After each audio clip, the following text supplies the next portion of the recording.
Assalamualaikum Bu Enu. Waalaikumsalam. Mohon izin Bu Enu, kami bertiga mengganggu waktunya Bu Enu sebentar. Kami bertiga, saya Bu Elisa, Bu Pipit, dan Pak Desta dari calon guru penggerak angkatan dalam dari Kota Batu ingin belajar bagaimana Bu Enu selaku kepala sekolah atau pengambil kebijakan di sekolah proses dalam mengidentifikasi ataupun dalam mengambil sebuah keputusan pada suatu permasalahan. Mohon izin Bu Enu. Monggo. Ini bagaimana Bu Enu dapat mengidentifikasi kasus yang ada di sekolah, apakah itu merupakan dilema etika atau sebuah kejujuran? Terima kasih Bu El untuk mengidentifikasi kasus itu dilema etika ataukah bujukan moral. Saya melihat kasusnya itu seperti apa. Kemudian saya melihat atau merujuk pada peraturan yang kita miliki di standar pengelolaan sekolah. Jadi kalau anak misalnya, ini saya akan buka buku tatibnya anak-anak. Kalau misalnya kasusnya itu melibatkan guru, ya saya akan buka peraturan tentang guru seperti Undang-Undang Guru dan Dosen. Atau mungkin perwali tentang guru dan anak. Itu. Ya, terima kasih Bu Enu. Kira-kira dalam menjalankan atau mengambil sebuah keputusan, pastinya kan kalau misalnya permasalahan itu terkait dengan kasus dilema yang benar melawan benar gitu, bagaimana caranya Bu Enu memutuskan atau mengambil kebijakan dalam mengatasi masalah tersebut? Saya akan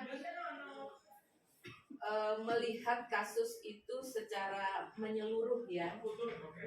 Kalau kasus itu sangat sensitif sekali, itu biasanya saya tidak melibatkan banyak orang, cukup saya dengan BK dan Waka.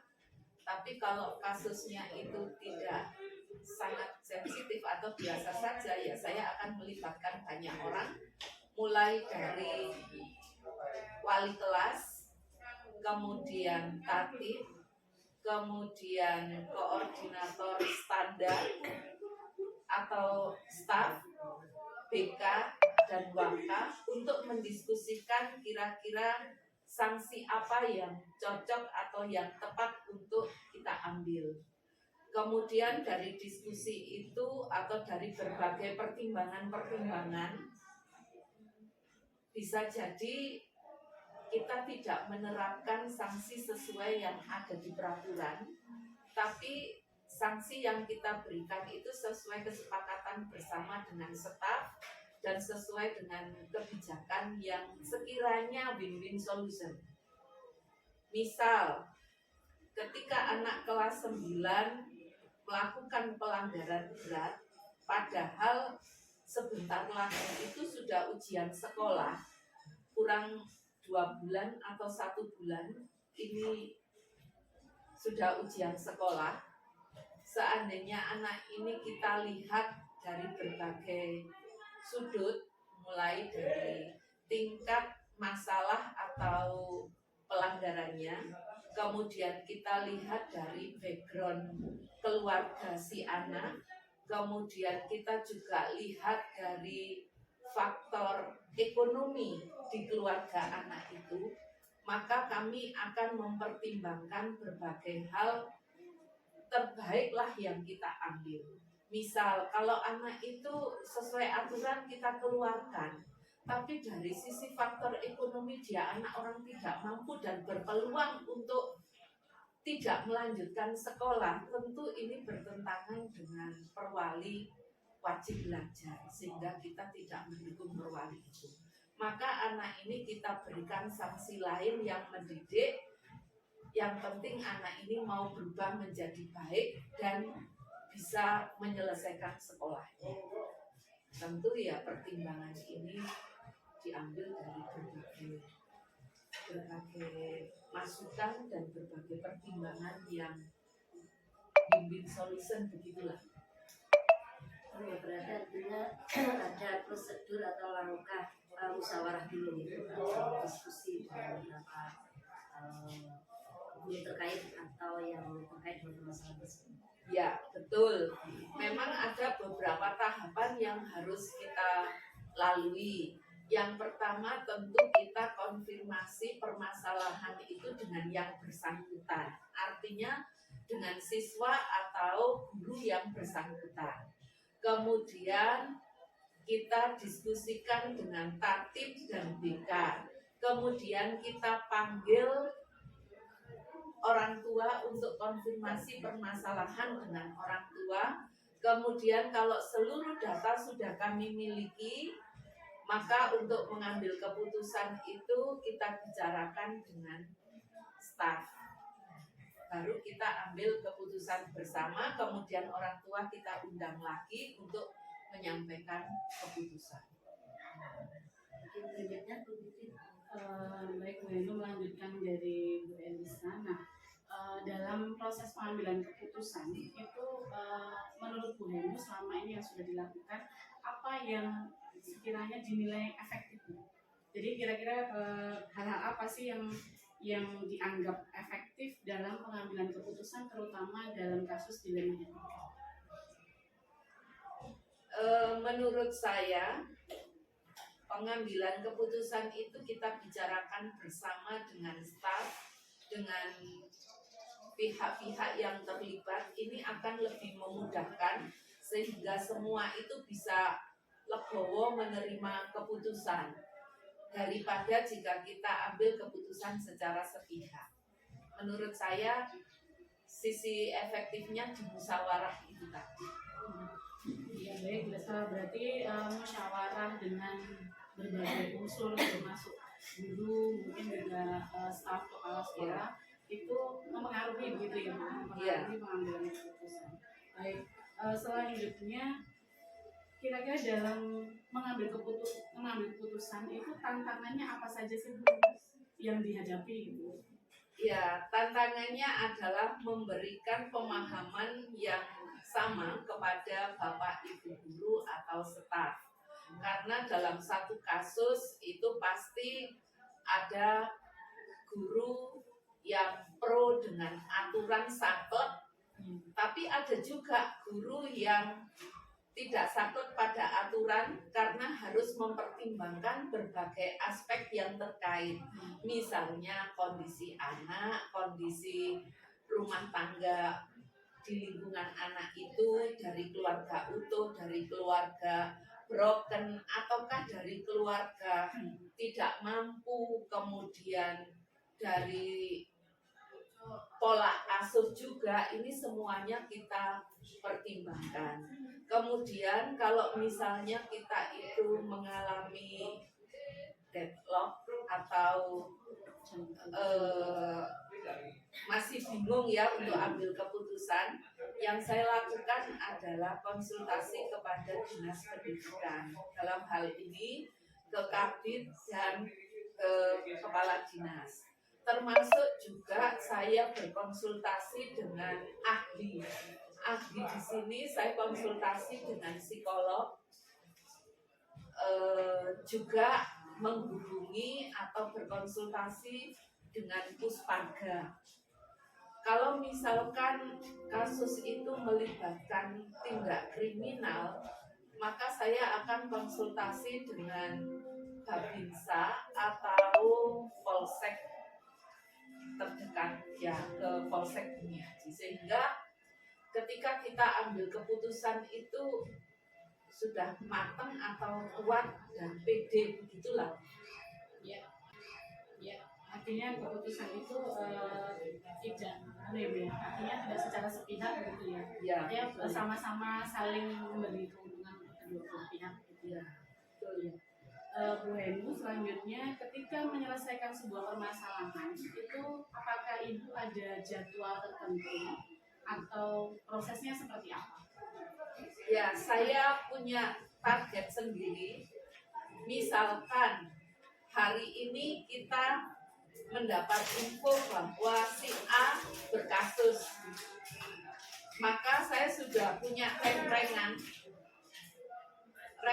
kapan saya harus memanggil anak ini, kapan saya harus konfirmasi dengan pihak terkait, artinya dengan tatib, dengan BK, dengan wali kelas, kapan saya memanggil orang tua, kemudian kapan saya mengumpulkan staf untuk membahas keputusan yang akan diambil, atau kalau misalnya masalah atau kasusnya berat, kapan saya harus menghubungi pihak-pihak di luar seperti ke polsek atau mungkin konsultasi ke psikolog atau mungkin ke puspaga atau mungkin ke dinas pendidikan. Ini saya sudah punya reng-rengan dalam waktu 1 minggu ke depan dari kasus. Itu yang saya lakukan. Supaya apa? Supaya kita punya target kapan masalah ini harus selesai. Gitu. Ada nggak sih Bu kalanya Bu Endo mungkin kalau misalnya menghadapi sebuah permasalahan itu harus diselesaikan saat itu juga? Tidak. Kalau masalahnya kecil, ya mungkin bisa kita selesaikan saat itu juga. Cukup dengan tatib atau BK sudah selesai.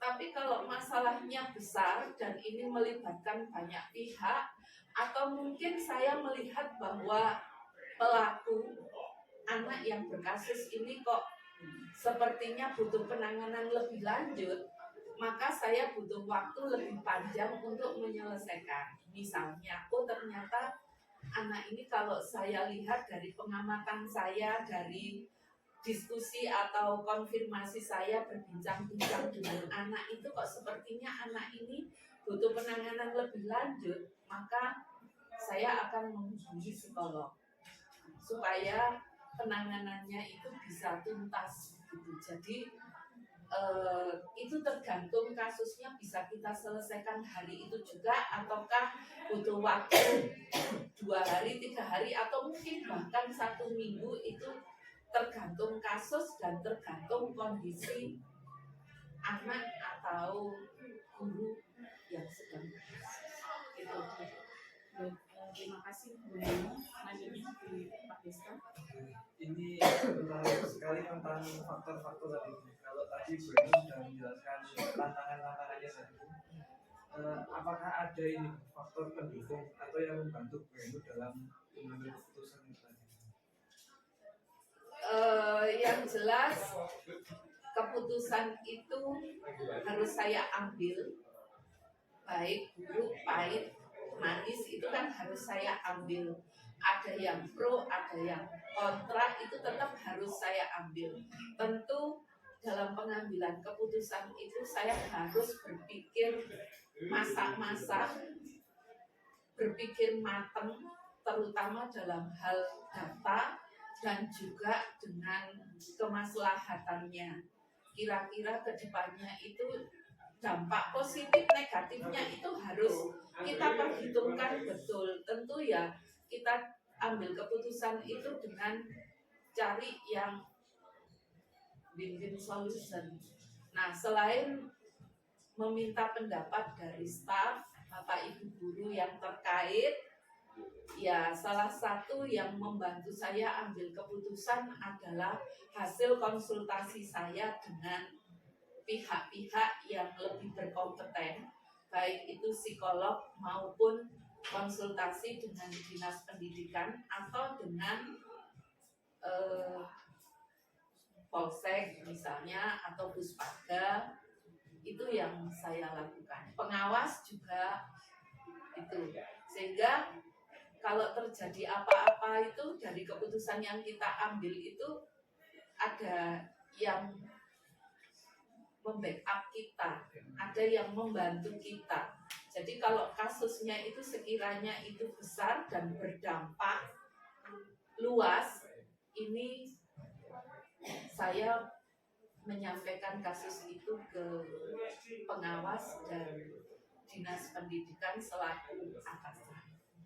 Karena kan kalau sampai bio-bionya mendengar dari pihak luar itu kan ya bisa tambah tambah runyam begitu dibandingkan dengan mendengarkan dari kita sendiri. Nah ini yang terakhir Bu Eni. Ya. Dari pengalaman Bu Eni tadi itu apa pembelajaran dan mungkin saran bagi kami juga Bu, jika nanti dihadapkan dalam situasi yang sama-sama benar dan kita harus mengambil keputusan itu. Satu, kita harus tetap tenang, tidak panik, tidak buru-buru, terus mengumpulkan data yang lengkap, termasuk memahami peraturan-peraturan atau regulasi atau kebijakan yang berlaku, sehingga pada saat kita ambil keputusan itu tidak salah. Dan tentu karena kita itu bekerja itu ada birokrasi, ya sebisa mungkin keputusan yang kita ambil itu kita juga mendapatkan dukungan dari atasan kita, yaitu kalau saya ya minta saran atau nasihat ke pengawas dan kabid atau juga kalau perlu ke kepala dinas. Atas pengalamannya tadi. Jadi sebelum di akhir ini ada yang di kami sedikit pernahkah Bu Eni setelah mengambil sebuah keputusan misalnya mengalami kegalauan begitu, misalnya ada saya mengambil keputusan itu bagaimana Bu Eni mengatasi kegalauan? Ya, ada, pernah. Misal saya ambil keputusan anak ini tetap saya pertahankan di sekolah, meskipun seharusnya anak ini kalau sesuai peraturan tatib dia masuk kategori berat dan harus keluar dari sekolah atau pindah. Tapi dengan berbagai pertimbangan kondisi keluarga anak dan juga ekonominya anak, akhirnya saya tidak mengeluarkan anak ini, tapi saya beri sanksi yang lainnya. Nah, kemudian kan ada guru yang tidak setuju. Nah, ini sempat ada rasa bahwa ya kalau ada guru yang tidak setuju ya nggak apa-apa, itu ya memang haknya Bapak Ibu guru. Tapi sebisa mungkin saya memberikan pemahaman bahwa siapapun tidak ingin berada pada posisi anak ini. Sebagai orang tua, kita juga nggak ingin punya anak yang bermasalah seperti itu. Apalagi kalau lihat background-nya yang tidak mendukung. Harapan saya dengan bercerita seperti itu, dengan memberikan pemahaman seperti itu, Bapak Ibu yang kontra dengan keputusan saya itu bisa memahami dan menerima. Baik Bu Eni, terima kasih banyak sudah berbagi praktik dalam pengambilan keputusan yang selama ini dijalankan di sekolah, terutama terkait dilema etika dan rujukan orang. Banyak hal yang kami pelajari dari penjelasan Bu Eni. Terima kasih banyak. Kami akhiri. Assalamualaikum warahmatullahi wabarakatuh. Waalaikumsalam warahmatullahi wabarakatuh. Mudah-mudahan manfaat. Amin.